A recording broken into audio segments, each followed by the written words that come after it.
որոշումը ձեզ համար։ Ինձ ավելի շատ այո։ Եվս երկու ամսով տնային կալանքի տակ եք լինելու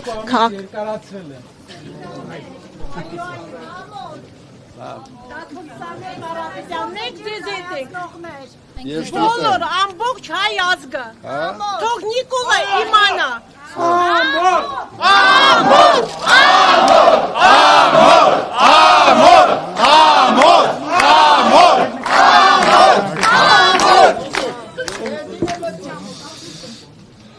Լսում եմ։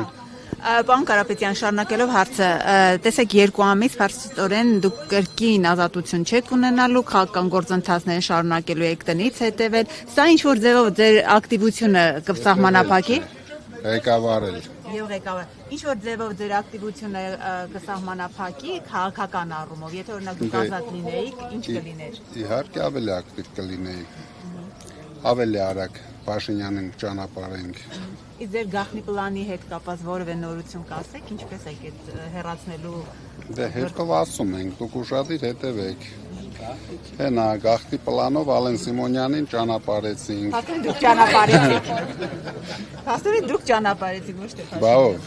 Փաշինյանը խաբար չէր։ Պարոն Կարապետյան, այստեղ հավաքված ձեր աջակիցները գոնե ինչ որ կերպ տնային կալանքի դժվարությունը մեղմում են։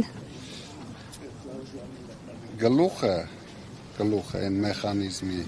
արդեն չկա, հիմա Փաշինյանը դարել է անգլուխ ձիավոր։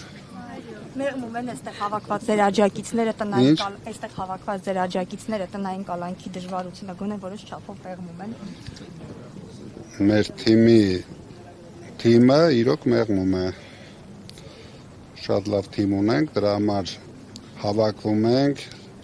լավ բառեր ենք ասում իրար, հույս ենք տալիս իրար ու գնում ենք առաջ։ Քաղաքացիների հանդիպումներ ձեր տանը լինելու են, պարոն Կարապետյան, ինչպես նախընտրական շրջանում մենք տեսել։ Նու այդ մասշտաբով իհարկե ոչ, բայց տարբեր չափսերի կլինեն։ Պարոն Կարապետյան, դուք Հայաստանում ունեցած ձեր բիզնեսներից որևէ բան արտահանում եք Ռուսաստան, թե ոչ, եւ այս սահմանափակումները ազդել են ձեր բիզնեսների վրա, թե մենք չենք արտահանում Ռուսաստան։ Մենք ներքին դաշտում ենք աշխատում։ Շնորհակալություն։ Դե լավ, շատ շնորհակալություն։ Ինձ Ո՞ւմ ուզում ա դեսնելա, ո՞ւմ